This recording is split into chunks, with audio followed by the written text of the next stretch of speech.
সম্প্রীতি বিনষ্টকারীদের কঠোর সাজা হবে, উন্নয়ন ব্যাহত করতে সাম্প্রদায়িক উস্কানি, বললেন প্রধানমন্ত্রী। সে যেই হোক না কেন, যে ধর্মেরই হোক না কেন, তার বিরুদ্ধে যথাযথ ব্যবস্থা অবশ্যই নেওয়া হবে। কুমিল্লায় মণ্ডপে হামলার ঘটনায় গ্রেফতার ৪৩, তদন্ত কমিটি গঠন, ২২ জেলায় বিজেপি মোতায়েন। মহানবমীতে যজ্ঞে আহুতি, অসুরবধের অস্ত্রে সাজলেন দেবী দুর্গা। ১২ থেকে ১৭ বছর বয়সীদের পরীক্ষামূলক টিকা দেওয়া শুরু, ২ সপ্তাহ রাখা হবে পর্যবেক্ষণে। বাংলাদেশ থেকে ৪০,০০০ শ্রমিক নেবে রোমানিয়া, জানালেন পররাষ্ট্রমন্ত্রী।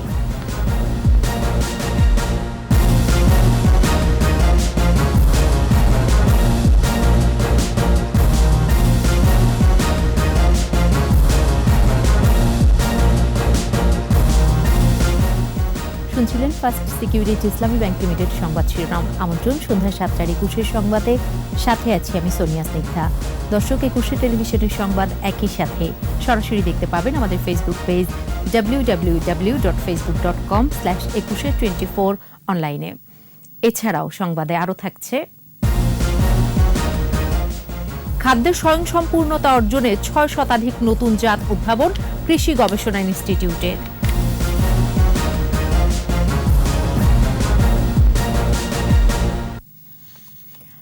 সম্প্রীতি বিনষ্টকারীদের চিহ্নিত করে কঠোর শাস্তি দেওয়া হবে বলে জানিয়েছেন প্রধানমন্ত্রী শেখ হাসিনা। যারা জনগণের বিশ্বাস অর্জন করতে পারেনি, উন্নয়ন অগ্রযাত্রা ব্যাহত করতে তারাই সাম্প্রদায়িক উস্কানি দিচ্ছে বলে মন্তব্য করেছেন প্রধানমন্ত্রী। তিনি বলেন, সংখ্যালঘু নয়, সম অধিকার নিয়ে প্রতিটি ধর্মের মানুষ নিজস্ব উৎসব পালন করবে। বিস্তারিত আকবর হোসেন সুমনের রিপোর্টে। ঢাকেশ্বরী জাতীয় মন্দিরে শারদীয় দুর্গোৎসবের আয়োজন। সার্বজনীন এ উৎসবে গণভবন থেকে শুভেচ্ছা জানাতে যুক্ত হন প্রধানমন্ত্রী শেখ হাসিনা। সাম্প্রদায়িক সম্প্রীতির দেশে ৭৫ পরবর্তী সময়ে সাম্প্রদায়িক শক্তির উত্থান হয়েছিল বলে জানান প্রধানমন্ত্রী। আমাদের দুর্ভাগ্য যে ৭৫ জাতিভেদকে হত্যার পর আমরা দেখেছি সাম্প্রদায়িক শক্তির উত্থান, এবং এমনকি যুদ্ধ অপরাধী যারা এবং জাতিভেদের খুনি যারা, তাদেরকেও পুরস্কৃত করা, বিচারের হাত থেকে তাদেরকে রক্ষা করা এবং তাদেরকে রাষ্ট্রীয় ক্ষমতায় নিয়ে আসা, এবং সংবিধানকে সঙ্গীনের খোঁচায় ক্ষতবিক্ষত করে দিয়ে এই সাম্প্রদায়িক সংঘাতের দিকে দেশকে নিয়ে যাওয়া হয়েছে। আমরা সবসময় এর বিরুদ্ধে ছিলাম, আছি। অসাম্প্রদায়িক চেতনা ধ্বংসে জড়িত দুষ্টু চক্রের কঠোর শাস্তি হবে বলে হুঁশিয়ারি দেন সরকার প্রধান। কুমিল্লায় যে ঘটনা ঘটছে, ইতিমধ্যে এটা তদন্ত হচ্ছে, খুব ব্যাপকভাবেই তদন্ত হচ্ছে, অনেক তথ্য আমরা পাচ্ছি, এবং অবশ্যই এই ধরনের ঘটনা যারা ঘটাবে তাদেরকে আমরা খুঁজে বের করবই। এটা আমরা করতে পারবো, এখন প্রযুক্তির যুগ, এটা বের করা যাবে, এবং সে যেই হোক না কেন, যে ধর্মেরই হোক না কেন, তার বিরুদ্ধে যথাযথ ব্যবস্থা অবশ্যই নেওয়া হবে। নিরাপত্তার বিবেচনায় ক্ষুদ্র ও অস্থায়ী পূজা মণ্ডপ নিয়ন্ত্রণ করার পরামর্শ দেন বঙ্গবন্ধু কন্যা। অস্থায়ী একটা মন্দির বসিয়ে যখন পুজো করা হয়, তখনই কিছু লোক সুযোগ পায় সেখানে সমস্যার সৃষ্টি করতে। কাজেই এই ক্ষেত্রে আপনাদের একটু আপনাদের পক্ষ থেকেই কিছুটা বোধহয় নিয়ন্ত্রণ করা দরকার, একটা নির্দেশনা থাকা দরকার যে কোথায় কতটা পূজা মণ্ডপ হবে, এবং যেটা যদি সীমিত আকারে থাকে তা আমাদের আইন শৃঙ্খলাকারী সংস্থার যেমন সার্বিক নিরাপত্তা দেওয়ার সুবিধা থাকে। সম অধিকার নিয়ে আপনজন হিসেবেই সব ধর্মের মানুষকে উৎসব পালনের আহ্বান জানান প্রধানমন্ত্রী। এই মাটিতে আপনাদের যাদের জন্ম, আপনারা এই মাটিরই সন্তান, কাজে এখানে আপনারা সবাই নিজের অধিকারে বসবাস করেন। আকবর হোসেন সুমন, ২১ টেলিভিশন, ঢাকা। কুমিল্লায় পূজা মণ্ডপে হামলার ঘটনায় ৪৩ জনকে গ্রেফতার করা হয়েছে। ঘটনার তদন্তে কমিটি গঠন করেছে জেলা প্রশাসন। এদিকে দুর্গাপূজার নিরাপত্তার স্বার্থে কুমিল্লা সহ ২২ জেলায় বিজিবি মোতায়েন করা হয়েছে। প্রতিনিধিদের সহায়তায় রত্না জামানের রিপোর্ট। ধর্মীয় অনুভূতিতে আঘাত হেনে সহিংসতা ছড়ানোর ঘটনায় কুমিল্লা নগরীর নানোয়ার দিঘির পাড়ের দুর্গা মণ্ডপ পরিদর্শন করেন আওয়ামী লীগের পর্যবেক্ষক দল ও চট্টগ্রাম রেঞ্জের ডিআইজি আনোয়ার হোসেন। তিনি বলেন, এ ঘটনা দুর্বৃত্তরা উদ্দেশ্যমূলকভাবে ঘটিয়েছে। আর ঘটনাস্থল ভিডিও করে ছড়িয়ে দেওয়ার দায়ে ফয়েজ উদ্দিন নামে একজন সহ ৪৩ জনকে গ্রেপ্তার করা হয়েছে। এর সাথে যারা যুক্ত আছে, যারা এই কাজটা করেছে, সেগুলো বের করার জন্য চেষ্টা করে যাচ্ছি। তদন্ত চলছে। আশেপাশে যে সিসিটিভি ছিল সেইগুলোর ফুটেজগুলো আমরা দেখছি। কারা করেছে, এর সাথে যুক্ত আছে, তাদেরকে আমরা বের করার চেষ্টা করছি। আর আমরা এখন সব জায়গাতেই আমাদের নিরাপত্তা ব্যবস্থা জোরদার করেছি এই বিষয়টাকে কেন্দ্র করে, যেন আর কোনো ধরনের অপ্রীতিকর ঘটনা না ঘটে। এই কারণে আমরা আইন শৃঙ্খলা রক্ষাকারী বাহিনীর পক্ষ থেকে সব ধরনের ব্যবস্থা গ্রহণ করেছি।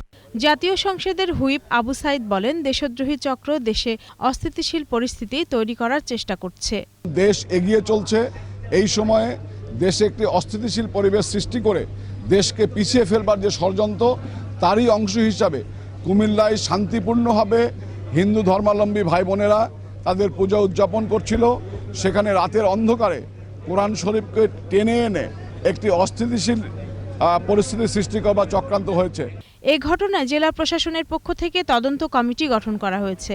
৩ কর্মদিবসের মধ্যে প্রতিবেদন জমা দেওয়ার নির্দেশ দেওয়া হয়েছে। এদিকে সহিংসতার পর চাঁদপুরের হাজীগঞ্জে ১৪৪ ধারা জারি করা হয়েছে। গাজীপুরে ঘটনায় আটক করা হয়েছে ২০ জনকে। দুর্গাপূজার নিরাপত্তার স্বার্থে ২২ জেলায় বিজিবি মোতায়েন করা হয়েছে। রত্না সামান, ২১শে টেলিভিশন। চারপাশে যখন হিংসা বিদ্বেষে বন্দী মানুষের সম্পর্ক, তখন ধর্মীয় সম্প্রীতির উদাহরণ তৈরি করলেন আগারগাঁও এলাকার 2 সম্প্রদায়ের মানুষেরা। বেশ কবছর ধরে মসজিদের পাশে মন্দির তুলে পারস্পরিক ঐক্য ধরে রেখেছে উভয় ধর্মের মানুষ। বাকিটা শুনুন আহমদ বাবুর কাছে। আগারগাঁও তালতলায় পরিকল্পনা মন্ত্রণালয়ের আবাসিক কমপ্লেক্স জামে মসজিদ। এর 10 ফুট দূরত্বে রাধাকৃষ্ণ মন্দিরে প্রতি বছর হচ্ছে দুর্গাপূজা। মসজিদে যখন নামাজ আদায় করছেন মুসল্লিরা, তখন বন্ধ থাকছে ঢাকের বাদ্য। নামাজ শেষে মুসলিমরা খোঁজ নেন হিন্দুদের, বিনিময় করেন ভাব ভালোবাসা। কেউ আবার যোগ দিচ্ছেন মসজিদ সংলগ্ন দুর্গা উৎসবে। মুসল্লিরা বলছেন, ধর্মটা ব্যক্তিগত, কিন্তু উৎসব সর্বজনীন। মন্দির আর এখানে মসজিদ, এত সুন্দর সহ অবস্থান আমি অন্য কোথাও আছে কিনা আমি জানি না। কারোর সাথে কারো সাংঘর্ষিক কিছু আমাদের নাই। একে অপরের ধর্মের প্রতি শ্রদ্ধাবোধের কারণে পূজা কিংবা নামাজ আদায়ে কারো অসুবিধা হচ্ছে না। তাদের ধর্মীয় উৎসব পালন করছে। আমরা আমাদের নিয়মিত যে কার্যক্রমগুলো আছে, নামাজ, 5 ওয়াক্ত নামাজ, আমরা আমাদের নিয়ম অনুযায়ী আমরা করছি। মুসলিমদের সঙ্গে মিলেমিশে ধর্ম পালনকে সম্প্রীতির অনন্য উদাহরণ হিসাবে মনে করেন সনাতন ধর্মাবলম্বীরা। তাদের প্রার্থনার সময়টা আমরা আমাদের কাছে নোটিশ বোর্ডে লেখা আছে, ওই সময়টা যেমন আমরা নীরব প্রার্থনাগুলো করি। ভবিষ্যতে যাতে আমরা ধর্মীয় গোলামির ভিতর আবদ্ধ না থাকি, ধর্ম বর্ণ নির্বিশেষে সবাই মানুষ, হিন্দু মুসলিম সবাই আমরা একত্রে মিলিত হয়ে এবং প্রত্যেকটা শুধু দুর্গাপূজায় নয়, প্রত্যেকটা অনুষ্ঠানই আমরা উদযাপন করি। হিংসা আর সাম্প্রদায়িকতার ঘোলা জলে গা না ভিজিয়ে ভবিষ্যতেও পরস্পরের প্রতি শ্রদ্ধা ও সম্প্রীতি বজায় রাখার প্রত্যয় জানান 2 ধর্মের মানুষ। আহমদ বাবু, 21শে টেলিভিশন, ঢাকা। শারদীয় দুর্গোৎসবের মহানবমী যজ্ঞে আহুতি দেওয়া হয় এই দিনে। নবমী তিথিতে দেবী দুর্গা সকল দেবতার থেকে পাওয়া অস্ত্রে সজ্জিত হন। দেবীর চরণে পুষ্পাঞ্জলি নিবেদন করে জগতের কল্যাণ কামনা করেন ভক্তরা। মুজিবুর রহমানের ক্যামেরায় স্মৃতিমণ্ডলের রিপোর্ট।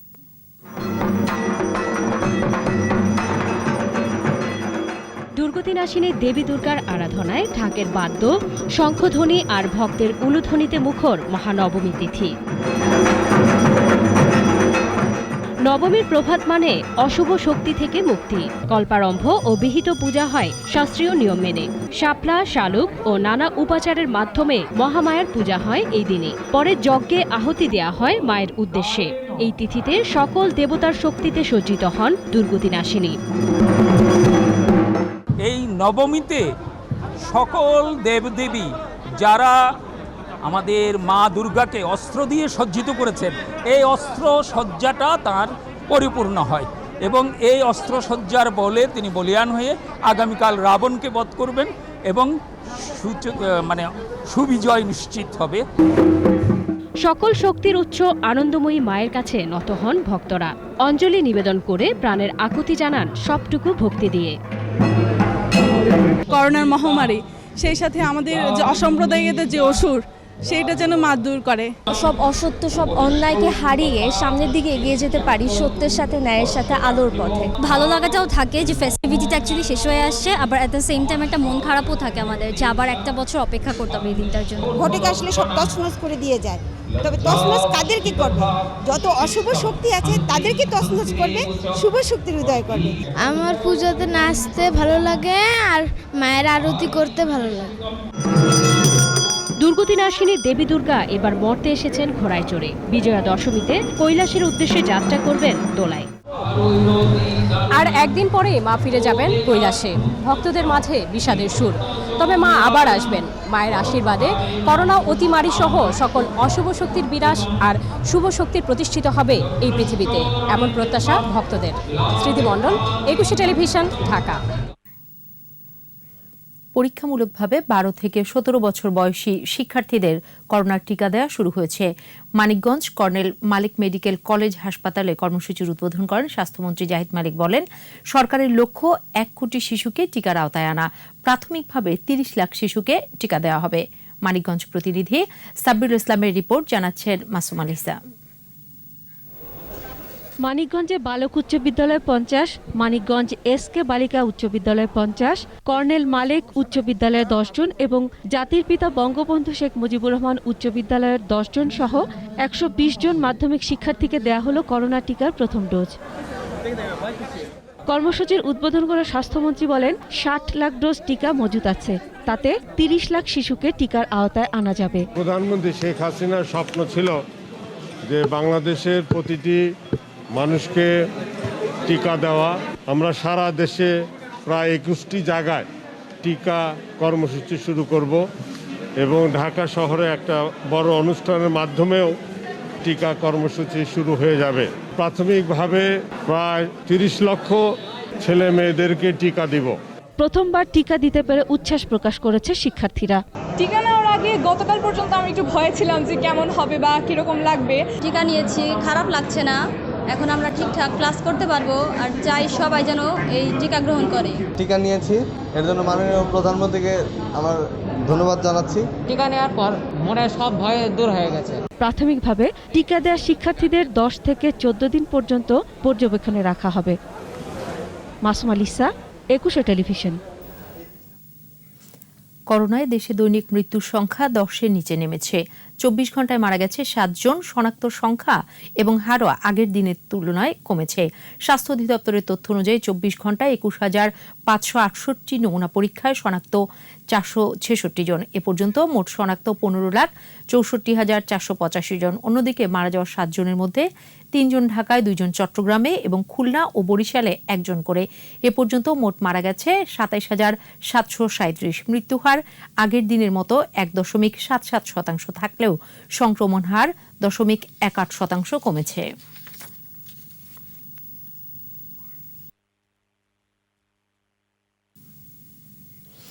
বাংলাদেশ থেকে 40,000 শ্রমিক নেবে রোমানিয়া। একই সাথে সার্বিয়াও জনশক্তি নিতে আগ্রহী বলে জানিয়েছেন পররাষ্ট্রমন্ত্রী ডক্টর একে আব্দুল মোমেন। রোহিঙ্গা প্রত্যাবাসনে রোমানিয়া ও সার্বিয়া বাংলাদেশের সাথে একমত বলেও জানান মন্ত্রী। বিস্তারিত সাইদুল ইসলামের রিপোর্টে।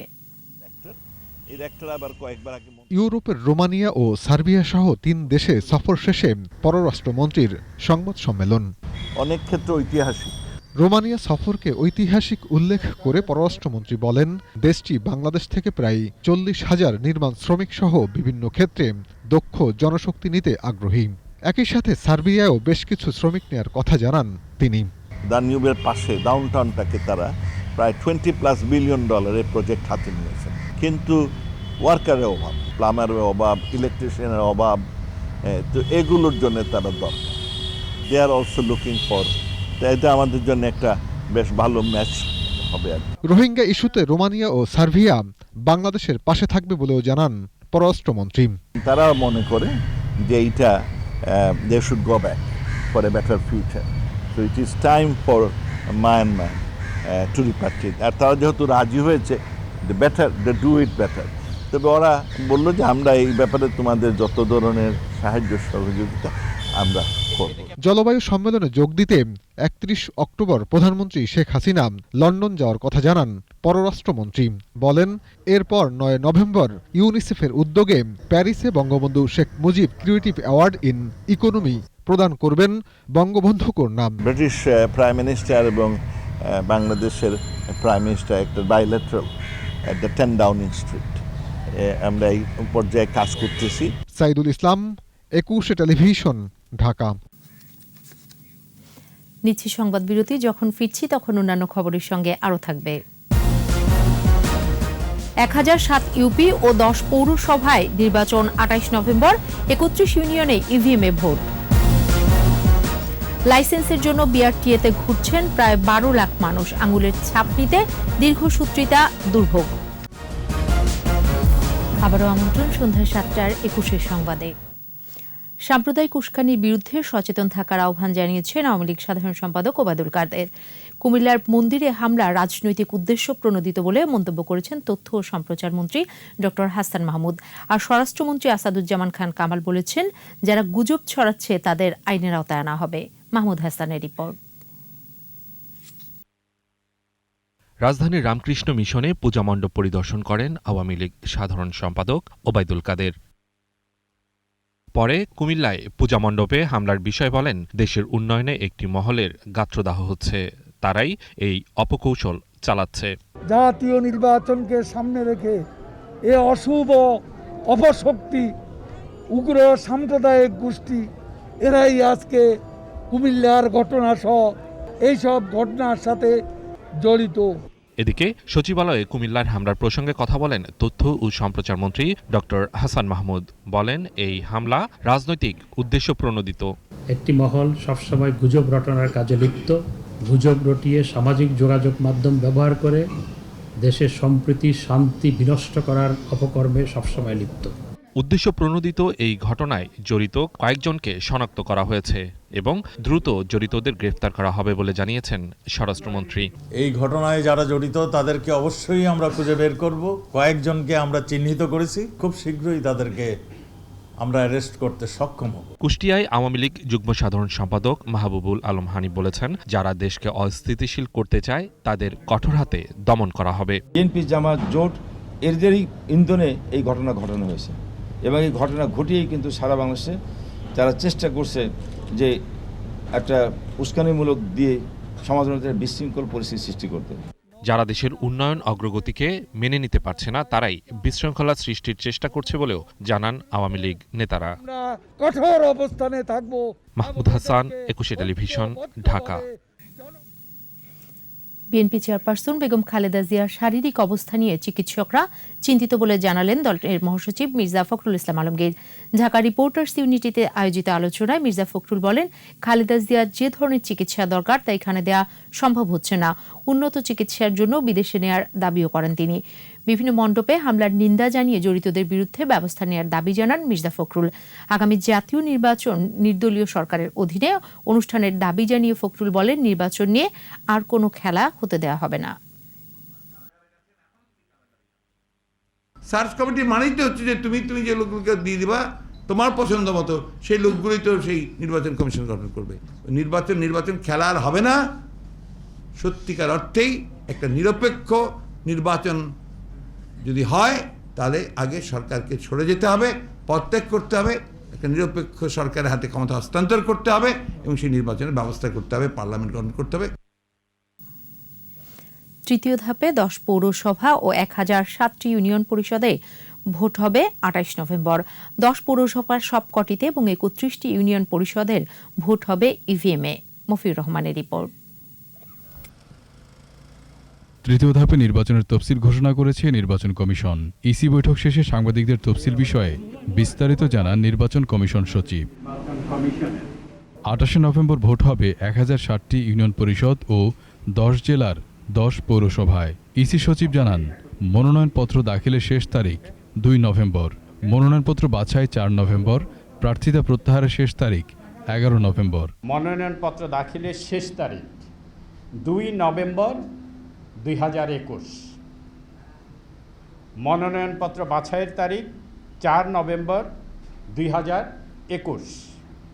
প্রার্থিতা প্রত্যাহারের শেষ তারিখ 11 নভেম্বর 2021 এবং ভোট গ্রহণের তারিখ 28 নভেম্বর 2021। 10টি পৌরসভার ক্ষেত্রেও একই তফসিল নির্ধারণ করা হয়েছে। সবগুলো পৌরসভা সহ যে সকল ইউনিয়নে এখন পর্যন্ত ইভিএম ব্যবহার হয়নি সেখানে ইভিএমে ভোট গ্রহণ করা হবে। 10টি পৌরসভার প্রত্যেকটি ভোট কেন্দ্রেই ইভিএমের মাধ্যমে ভোট গ্রহণ করা হবে। যে সকল জায়গায় ইতোমধ্যে আমাদের ইভিএম খুব কম ব্যবহৃত হয়েছে, অর্থাৎ জনগণকে ইভিএমের সাথে পরিচিত করানোর জন্য এই ধরনের ইউনিয়ন পরিষদগুলোকেই নির্বাচন করা হয়েছে। নির্বাচনের কারণে স্কুলের বার্ষিক পরীক্ষায় কোনো সমস্যা হবে না বলেও জানান তিনি। মাননীয় কমিশন এটি বলেছেন যে রিটার্নিং অফিসার ওই রিপোর্টটি দেওয়ার জন্য। মফিউর রহমান, 21 টেলিভিশন, ঢাকা। ভাসানচরে রোহিঙ্গা স্থানান্তর সফল হচ্ছে, তবে মিয়ানমার সামরিক জান্তা সরকারের কারণে প্রত্যাবাসন প্রক্রিয়া অনেকটাই অনিশ্চিত হয়ে উঠেছে বলে জানিয়েছেন বাংলাদেশে নিযুক্ত জাপানের রাষ্ট্রদূত নাওকি ইতো। রাজধানীতে এক মতবিনিময়ে বাংলাদেশে জাপানি বিনিয়োগ ও সহায়তা আরও বাড়বে বলেও জানান তিনি। মেহেদী হাসানের রিপোর্ট। জাতীয় প্রেস ক্লাবে কূটনৈতিক সংবাদদাতাদের সংগঠন ডিক্যাবের সাথে জাপানের রাষ্ট্রদূতের মতবিনিময়। জাপান এবং বাংলাদেশের জাপান বাংলাদেশের 5 দশকের সম্পর্কের কথা তুলে ধরে তিনি বলেন, রোহিঙ্গা প্রত্যাবাসনে আন্তর্জাতিক চাপ অব্যাহত রাখা জরুরি, তবে সে দেশে সামরিক অভ্যুত্থান সবকিছুই অনিশ্চিত করে তুলেছে।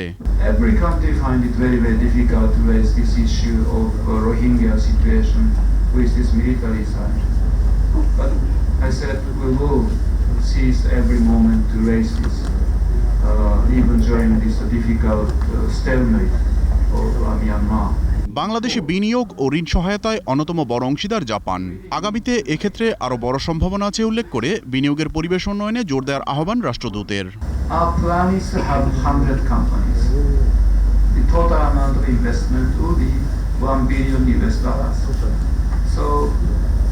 It's really important to focus our effort and attention to the success of Arai Hajar. Then, what can bring success to Arai Hajar? You really need to improve the investment climate. Japan বাংলাদেশকে এরই মধ্যে 30 লাখ টাকা অনুদান দিয়েছে। নভেম্বরে আরও টাকা পাঠানোর কথাও জানান জাপানের রাষ্ট্রদূত। মেহেদী হাসান, 21 টেলিভিশন, ঢাকা। নকলা সেতুর উপর সংস্কার কাজ চলায় সিরাজগঞ্জে বঙ্গবন্ধু সেতুর পশ্চিম সংযোগ সড়কে দীর্ঘ যানজট সৃষ্টি হয়েছে, তবে বিকেলে যানজট কমেছে টাঙ্গাইল ও মানিকগঞ্জ অংশে। পুলিশ, সড়ক ও জনপথ বিভাগ জানায় 12 অক্টোবর থেকে বঙ্গবন্ধু সেতুর পশ্চিম মহাসড়কের নকলা সেতু মেরামত কাজ চলছে, ফলে উত্তরবঙ্গগামী যানবাহন শহরের সড়ক ও আঞ্চলিক সড়ক দিয়ে চলাচল করতে বলা হয়েছে, কিন্তু চালকরা তা না মানায় পাবনা, রাজশাহী ও রংপুর মহাসড়কে দীর্ঘ যানজট সৃষ্টি হয়। তবে দৌলতদিয়া পাটুরিয়া ঘাট এলাকায় গাড়ির চাপ থাকলেও বিকেলের দিকে টাঙ্গাইল ও মানিকগঞ্জ অংশে যানজট কমে আসে। এদিকে সেতু নির্মাণ কাজের জন্য সিরাজগঞ্জের বঙ্গবন্ধু সেতুর পশ্চিম সংযোগ সড়কে দীর্ঘ যানজট রয়েছে। সারা রাস্তা ধরে যানজট শুরু হয়ে গেছে, কি করব ঢাকা থেকে এখানে আস্তে আস্তে আমার আজকে সকাল হয়ে গেছে। 3 বছর বন্ধ থাকার পর চালু হলেও নতুন ড্রাইভিং লাইসেন্স প্রদানে নেই গতি, আর এখনও বন্ধ নবায়ন। লাইসেন্সের জন্য বিআরটিএ কার্যালয়ে ঘুরছেন প্রায় 12 লাখ মানুষ। এরই মধ্যে নতুন ভোগান্তি সৃষ্টি করেছে চুক্তিবদ্ধ মাদ্রাজ সিকিউরিটিজে ফিঙ্গারপ্রিন্টে ঘুরতে হয় দিনের পর দিন। তবে আগামী 6 মাসের মধ্যে জমে থাকা লাইসেন্স দিতে চায় কর্তৃপক্ষ। ড্রাইভিং লাইসেন্সের ভোগান্তির চিত্র নিয়ে বিস্তারিত জানাচ্ছেন সাইদুল ইসলাম। আমার এটা 2018 রেনু করতে দিছি। ভোলার গাড়ি চালক মোহাম্মদ জাহিদ হোসেন 2018 সালের নভেম্বরে লাইসেন্স পাওয়ার কথা। ঘুরছেন প্রায় 3 বছর। এর মধ্যে অন্তত 4 বার ঢাকা এসেছেন। কবে লাইসেন্স পাবেন জানা নেই। লাইসেন্স পেলেও মেয়াদ পাবেন মাত্র 2 বছর। একা একা করতে যাবেন, তাদের এই সমস্যা দেখাবে, দালালের মাধ্যমে যাবেন, সব সাইড। প্রায় 12 লাখ মানুষ এভাবেই ঘুরছেন বছরের পর বছর। আমি শুরু করছি 2019-এর ডিসেম্বরে, তারপর হইতেছে 2020-এ অক্টোবরে দিছে, তারপরে 2021-এর সেপ্টেম্বরে দিছে, এখন দিছে 2022-এ এপ্রিলে। কাট হয় নাই না? না, বিভিন্ন জায়গায় গেলে শুধু হয়রানি, এই জায়গায় যান ওই জায়গায় যান, দালাল ছাড়া কোনো কাজ হয় না। লাইসেন্স পাওয়ার উপর নির্ভর করছে অনেকের চাকরি। পেশায় যারা গাড়ি চালক তারা আছেন ভীষণ বিপাকে। ইন্টারভিউ দিতে গেলে বলে কাট লাগবে, এবার আমরা কাট পাইতেছি না, চাকরিও পাইতেছি না। নিজে করার মতো কোনো প্রসেস নাই এই জায়গায়, দালাল ছাড়া। তো দালালের মধ্যে আমার 13,000 টাকা গেছে। ভাড়া করা অফিসে আরও বিপত্তি। ড্রাইভিং পরীক্ষার জন্য মিরপুরে পর্যাপ্ত জায়গা নেই। লাইসেন্সের জন্য পরীক্ষা দিতে হয় জোয়ার সাহারাই। পরীক্ষা দিতে অতিরিক্ত 300 টাকা দিতে হয় পরীক্ষার্থীদের। সবাই একটা কর্মসংস্থান খুঁজতেছি এরকমই, তো এদের জন্য 300 টাকা অনেক কিছু। লাইসেন্স দেয়া নিয়ে টাইগার আইটির জটিলতার পর নতুন করে চুক্তি হয়েছে মাদ্রাজ সিকিউরিটিজের সাথে। ভোররাতে ফিঙ্গারপ্রিন্টের জন্য লাইনে দাঁড়িয়েছিলেন। অন্তত 6 ঘন্টা পর যখন তাকে ডাকা হলো তখন বলা হয়েছে তার ফাইল আসেনি। এখানে তো কালকে ফাইলও ছিল আমার, এখন আজকে আসলাম, আজকে এনারা বলতেছে ফাইল নাই, ফাইল তো ফেরত গেছে অফিসে। সার্টিফিকেট তো অরিজিনাল, কিন্তু ওরা বলতে সার্টিফিকেট ডুপ্লিকেট। 3টা ডেট আমাকে তারা দিছে, আবার ডেট চেঞ্জ করে আবার ফাইল এখানে আনতে আমার মনে খরচ লাগবে 1,500 টাকা। তাই আমার কাজটা একটু করে দিয়ে বাইরে যান। উনি বলতেছে লাঞ্চে যাব, 2 ঘন্টা বসায় রাখছে। আগামী 6 মাসের মধ্যে সমস্যা সমাধানের আশ্বাস দিয়েছে বিআরটিএ। ম্যাক্সিমাম 6 মাসের মধ্যে তারা সমস্ত পেন্ডিং কাজ উঠাই দেবে। আর নতুন যেগুলো আমরা লাইসেন্স যেটা দিচ্ছি সেটাতে তো কোনো সমস্যা নাই, সেটা আমরা ডিউ টাইমে দিয়ে দিচ্ছি। তাহলে আপনি যে সমস্যার কথা বলছেন এটা থাকবে না। সাইদুল ইসলাম, 21 টেলিভিশন, ঢাকা। এবারে আমাদের বিশেষ আয়োজন আমার বাংলা।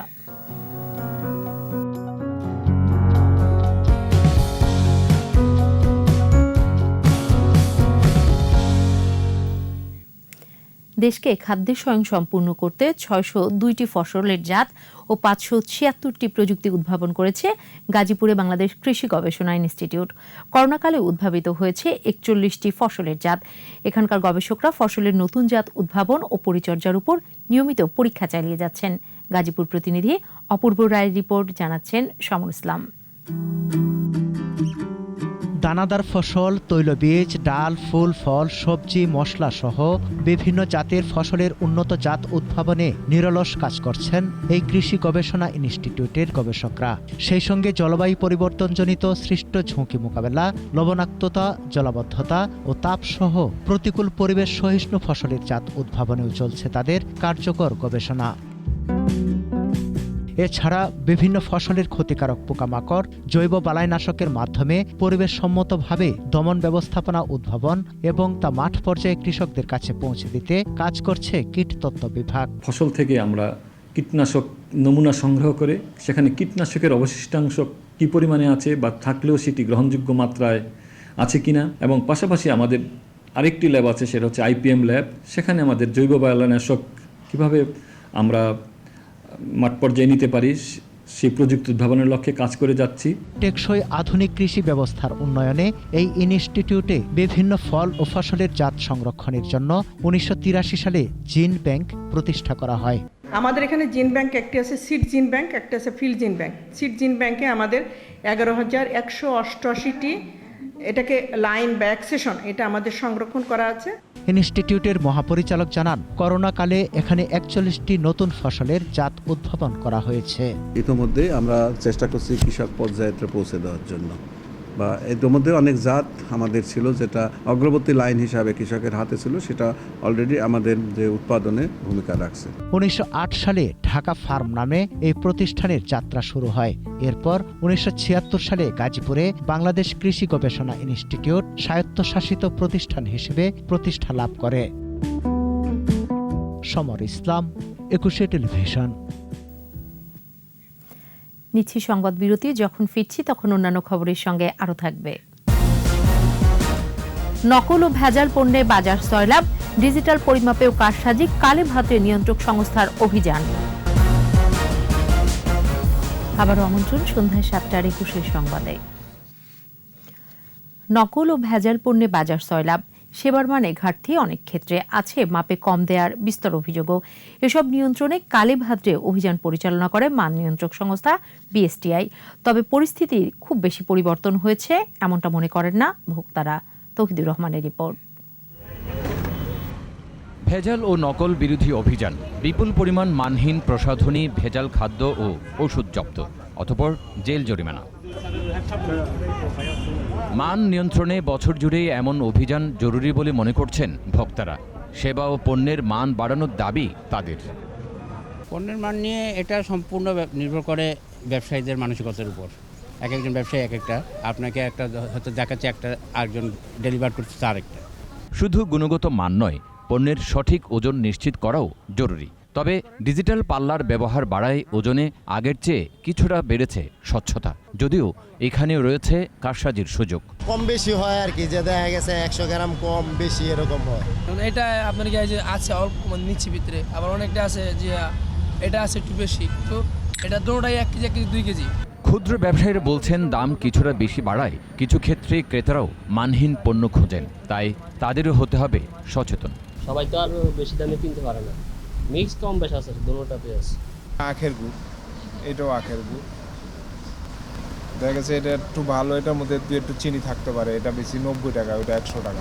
এদিকে মান নিয়ন্ত্রণকারী প্রতিষ্ঠান Bangladesh standard and testing institution BSTI এর দক্ষতা ও সক্ষমতা বাড়ানোর পরামর্শ বিশ্লেষকদের। সংস্থাটির অভ্যন্তরীণ স্বচ্ছতা নিশ্চিতের তাগিদও দিচ্ছেন তারা। বেকারি যারা চালান আর কি, তারা যেই পর্যায়ে মান দিয়া BSTI থেকে যে অনুমোদনটা নেওয়া হয় আর কি, পরবর্তী পর্যায়ে এটা রিনিউ করতে আসলে সেই অনুমোদনটা ঠিক আছে কিনা, এই মান ওইভাবে আছে কিনা, এইটা BSTI এখানে কিছুটা লিকেজ আছে বলে আমরা মনে করি।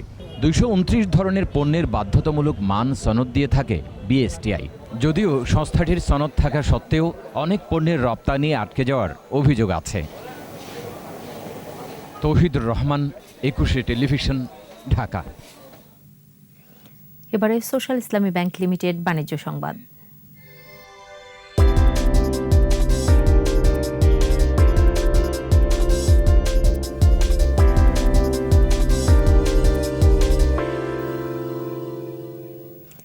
$1,500 কোটি টাকার নিচে নামলেও ঢাকা স্টক এক্সচেঞ্জের দৈনিক লেনদেন কমেছে সূচকও। বৃহস্পতিবার ডিএসসিতে লেনদেন হওয়া 276টি প্রতিষ্ঠানের মধ্যে দর বেড়েছে 114টির, কমেছে 219টির, আর অপরিবর্তিত ছিল 43টির দর। ডিএসসির প্রধান সূচক DSEX 5 পয়েন্ট কমে নেমে আসে 7,243 পয়েন্টে, আর দিন শেষে ডিএসসিতে লেনদেনের পরিমাণ দাঁড়ায় 1,433 কোটি 87 লাখ টাকা। সূচক কমেছে অপর স্টক এক্সচেঞ্জ CSE-তেও লেনদেন হয়েছে 46 কোটি 22 লাখ টাকার শেয়ার ও মিউচুয়াল ফান্ড।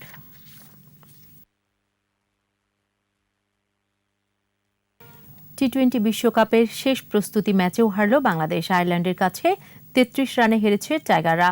আবুধাবিতে লিটন দাসের রীতিমতো ব্যাট বলে শাসন করেছে আইরিশরা। টস জিতে ব্যাট করতে নেমে টাইগার বোলারদের উপর চড়াও হয় গ্যারেথ ডেনালি। 3 নম্বরে ব্যাট করতে নেমে 50 বলে অপরাজিত 88 রানের ইনিংস খেলেন তিনি। এছাড়া এন্ড্রু বারবারলি 25 ও হ্যারি হেক্টর অপরাজিত 23 রান করলে 3 উইকেটে 177 রান তোলে আয়ারল্যান্ড। জবাবে শুরু থেকে ব্যাটিং বিপর্যয়ে পড়ে বাংলাদেশ। 144 রানে অল আউট হয়ে যায় টাইগাররা।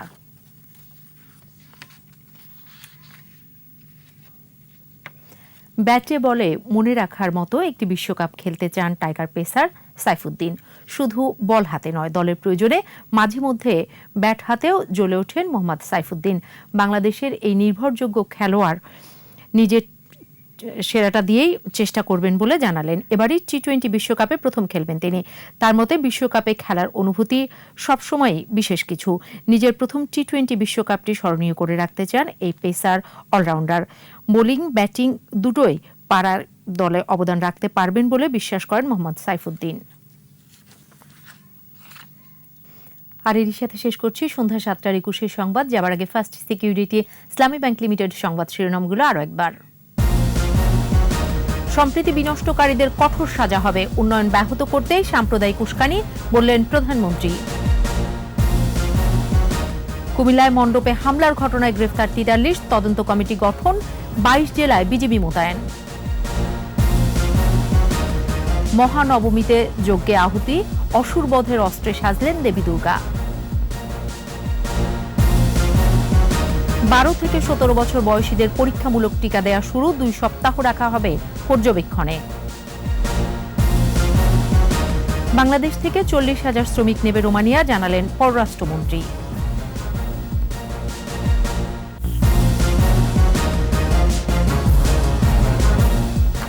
সর্বশেষ খবর জানতে ডায়াল করুন 2021 নম্বরে আর ভিজিট করুন ekushe-tv.com ওয়েবসাইটে।